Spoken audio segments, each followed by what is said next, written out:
Magandang umaga, kasaya. Maaari ba kitang makausap? Hindi ko nagawang sumagot sa tanong dahil nagtilian ng mga kababaihan, kasabay ang masasakit na hampas ni Lola sa balikat ko. Lukot ang mukhang pinasadahan ko ng tingin si Lolang dinaig pa ang dalagita sa inaasal. Ang isang kamay nito na hindi hinahampas sa akin ay may tangang kaprasong sanga ng puno na nanggigigil nitong inangata. Akmang aagawin ko ang pobreng sanga na puno na ng laway niya. Nang walang ano-ano'y bigla itong dumukwang sa pasimano ng bintana. Agad ako napahawak sa bewang niya na biglang umangat. Natakot na baka mahulog ito sa bintana. Parinig ka, amang! Yaya nito sa dayo. Saka lang ako natauhan. Hinablot ko ang braso ni Lola at umiling-iling. Lola! Nang lalaki ang matang tutol ko. Hindi ako inintindi ni Lola. Bagkus, tumukwang ito lalo sa bintana at inaya paakyat ang lalaking dayo. Nang lalaki ang mata kong umiling-iling. Bago, dumukwang rin ako sa bintana at nagwika. Ako na lang ang baba. Ninenervyos na wika ko sa lalaking nasa ibaba na bagamat kumunot ang noo ay nakangiti pa rin. Huwag ka mahiya, amang. Umakyat ka na. Napakasalbahing wika pa rin ni Lola. Nang tumalima ang lalaking dayo sa paanyaya ng lola ko, ay halos magkandara pa akong tinungo ang pintuan ng aking bahay. Pinuntahan ng puno ng pinto. Agad akong bumaba, ngunit nagtagpo kami sa gitna. Paakyat na ang napakakisig na nilalang at pababa naman ako. Sunod-sunod na lunok ang ginawa ko nang malapitang magtama ang mga mata namin. Tila nangihigop ang kulay kahil niyang balintataw. Malapitan kong namasdan ang may kakapalang kilay at mahahabang pilik. Ilong na tila nililok ni Bathala. Nanuyo ang lalamunan ko ng mamasdan ang manipis ngunit namumula niyang mga labi. Nabatubalani ako nang muling salubungin ang nagniningning niyang mga mata. Siguro, kahit anong problema, kahit gaano kasakit, kahit anong pait, mawawala kung tuwing mararamdaman ko ang mga iyon ay may ganitong mata akong masasalubong. Ano ba ang maaari kong ibigay? Ialay upang ang mga matang ito ay maging pag-aari ko. Ano ba ang maaari kong ialay kay Bathala upang maging akin siya? Maaari bang maging akin siya?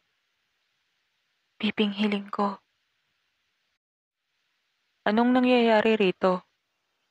Sabay kaming napatingin ng lalaking dayo kay Gamay na may bitbit na namang mga troso. Nagpalipat-lipat ang nalilitong mata niya sa akin at sa lalaking aking panauhin. Saglit na tumahimik ang paligid. Wala ka ng kinalaman rito, Gamay. Humayo ka na! Wika ni Lola, buhat sa taas ng bintana. Saglit akong tinitigan ni Gamay, bago walang kibong tumalikod at umalis. Tila mga bubuyog naman na nagbulungan ng mga tao sa paligid. Kanya-kanyang turo sa akin at kay Gamay, bago muling nagkanya-kanyang opinyon naman. Maaari ba akong umakyat sa tahanan mo? Tanong ng dayo na siyang muling nagpabalik ng mata ko sa mukha niya. Pinigil kong matulala muli, lumunok ng ilang beses bago pinilit na magsalita. Ah, pag, pag umakyat ka sa tahanan ko, hindi ka na makakauwi. Nauutal na wika ko. Tumaas ang kilay ng lalaking dayo ngunit walang sinabi. Muli kong sinubukang magpaliwanag.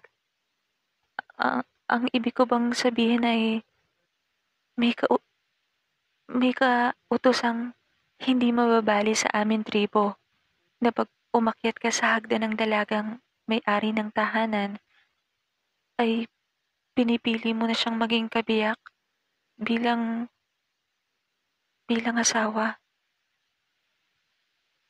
Halos mabuhol ang dilang paliwanag ko. Hindi totoo yon. Umakyat ka na. Panlilin lang muli ni Lola mula sa taas. Saglit na nawala ang ngiti sa labi ng lalaking dayo. Nanlaki ang mata ko nang ilapit niya ang mukha sa akin. Bago, hindi tumitinag na nagwika. Kung iyon ang kapalit sa pagbawi ng pakpak ko, ay wala akong magagawa. Wika nito. Umabante ang lalaking dayo papanik. Kung hindi naman ako aatras paakyat, ay magkakauntugan ang mga mukha namin. Kaya kahit hindi ko maapuha pa mga baitang, ay mabilis akong gumalaw papanhik rin. Halos mawalan ako ng panimbang nang piliting tumayo. Mabuti na lang at naroon si Lola at nagawa akong alalayan. Tumayo ang lalaki sa harap ng pintuan ng aking bahay na ilang hakbang na lang papasok. Magalang itong nakiusap kung maaaring tumuloy. Tumango ako, kasabay ng pagsigaw ng oo ni Lola. Nang humakbang ang lalaking dayo papasok, ay siya namang labas ni Lola, sabay hila ng pinto at sinara. Narinig ko pa ang pasigaw niyang wika sa mga tao sa baba. Oh, mga kasama, tapos na ang kaganapan. Maaari na tayong umalis. Ipamarali ang balitang hindi naging ampalaya. Ang apo kong si Kasaya. At hindi magtatagal, madidiligan na uli siya. Magdiwang! Napapikit ako sa narinig. Saglit kong naihiling na sana ibigla na lang ako maglaho. Nang ituon ko ang mata sa aking bisita, ay sa higaan ko siya nakatingin. Sa mga pakpak niya. Nang muling ituon nito ang mata sa akin, ay tila napasong napatungo ako. Mabigat ang mga paang lumapit ako sa higaan at maingat na inangat ang mga pakpak bago nakaluhod na inalay ito sa kanya. Patawarin mo ko sa pagnakaw ko sa pag-aari mo. Tatanggapin ko ang anumang kaparusahang ipapataw mo. Hindi ko nais pasakitan ka. Nakayoko kong wika. Nalalabo ang paningin ko sa kahihiyang nadarama. Ang pangalan ko ay Zeryu. Wika naman ito habang unti-unting sumasalampak sa harap ko. Dahan-dahan kong inakyat ang mga mata upang masdan ang emosyong mababalatay sa kanyang muka. Ngunit wala. Bagamat hindi siya nakangiti, nagbibigay naman ng ibang damdamin ang kulay kahil niyang balintataw na maya't maya ay nagniningning tuwing tinititig ang mga iyon sa akin. Hindi tao sa puso mong pagsasauli. Maya-maya ay wika nito. Kunot ang noo kong magtatanong sana ngunit muli itong nagwika. Ramdam kong nagsisisi ka sa pagkuha ng pakpak ko. Ngunit hindi tao sa puso mo ang pagbabalik nito sa akin. Tila nanunukso pang tudyo nito sa akin. Inilapit ko sa kanya ang inaabot. Halos idultul ko pa nga ngunit hindi niya to tinatanggap. Hindi ko magagamit yan kung ayaw mong ibigay ng totoo.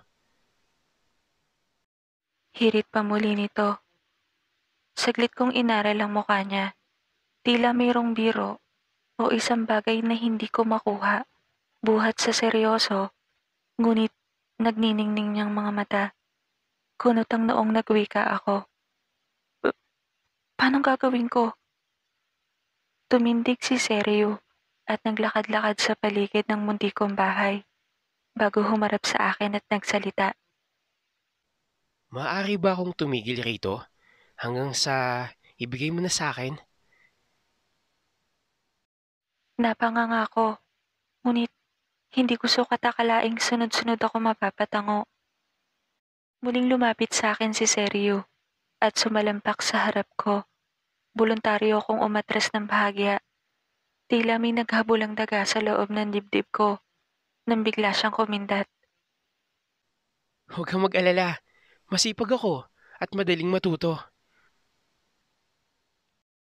Doon lang natapos ang hangganan ng aking pag-iintindi sa mga sinasabi niya. May mga sinabi o sinasabi pa siya ngunit nilunod na ako ng mga tagpong naglaro sa aking isip. Si Seryu, nakasuot ng patadyong na kulay ginto, walang pang-itaas at nagkukumpuni ng bahay. May ngiti sa labi tuwing tinitingnan ako at Kasaya? tawag niya sa akin. Ha? Ha? Tila lutang naman na sagot ko muli. Ang sabi ko ay tila dinaayon ng suot ko sa lugar nyo. Maaari mo ba akong bigyan ng masusuot? Saka ko lang nabistahan ng suot niyang gininto ang pares ng damit. Muli itong tumayo at nag-umpisang magtanggal ng kasuotan. Pagapang at natataranta kong tinungo naman ang isang patadyong na maayos na nakatupi sa isang sulok ng aking bahay. Bago ko patalikod na inabot kay Seryu, saglit ko pang naalalang iyon ang ihahandog ko sana kay Kamay kapag kami ay kinasal. Pinili ko ang ulo. Muli akong tinawag ni Seryu. Maingat akong lumingon. Lumapit siya sa akin, umupo sa sahig at tinuon ang nagniningning na mata sa mukha ko. Tila pinipili pa nito ang mga sasabihin bago nagsalita. Kasaya, hinihiling ko sana na pahintulutan mo akong umalis araw-araw bago magdapit hapon upang tumungo sa tagpuan para sana malaman ng aking ina at mga kapatid na nasa mabuti akong kalagayan. Bago pumikit ang mga mata sa pagtulog, dadating ako hanggang sa dumating ang sandaling pakawalan mo ako. Wala akong nahihimigang pagrereklamo o pagkainis sa tono ng pagsasalita niya. Tila pa iyon nakikiusap sa pinakamalambing at maingat na paraan. Saglit kong sinulyapan ang kanyang pakpak na nasa lapag. Ganoon siya kaingat na ako ay kausapin. Marahil ay gusto niya niyang makauwi ngunit pinipigilan niya ang sarili na magalit ako dahil baka sirain ko ang panglipad niya. Sabi ni Lola, hindi siya makakabalik sa pinanggalingan nang hindi nakakalipad. Marahil ay wala itong lakas o kapangyarihan laban sa sino mang kumuha o magnakaw ng kanyang pakpak. Kaya sinuong na lang ang mga paraan upang masauli muli sa kanya ang pag-aari. Mahusay, Kasaya, nang damay ka pa ng inosenteng nilalang sa kamiserablehan ng buhay mo. Nag-init ang mga mata ko. Naramdaman kong tila may bumara na malaking bagay sa aking lalamunan. Sanhi upang umagos ang walang patid na mga luha sa magkabila kong pisngi. Ang lalaking pinilit kong angkinin ay aalis rin balang araw. Isang napipintong kabiguan na naman. Muli kong naramdaman ang paninikip ng dibdib at hirap sa paghinga. Tila may kung ano sa loob ko ang gumuho. Unti-unti akong naupos at piniling sumandig sa dingding. Tinuon ko ang nanglalabong mata sa mga kamao kong nakakuyom.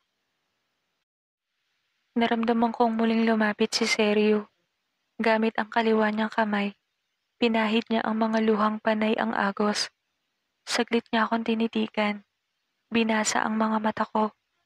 Bago, dahan-dahan niya akong kinabig. Kinulong sa mainit niyang bisig.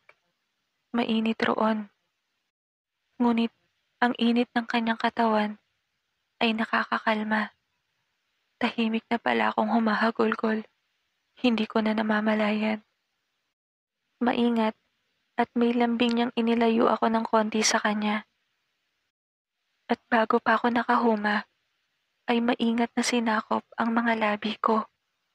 Bagamat nabigla, agad akong kinalma ng matamis, ngunit nangahamon niyang mga halik. Sino ba ako upang hindi iyon tugunin? Tila tumigil ang mundo, maging ang nakakabinging tibok ng puso ko.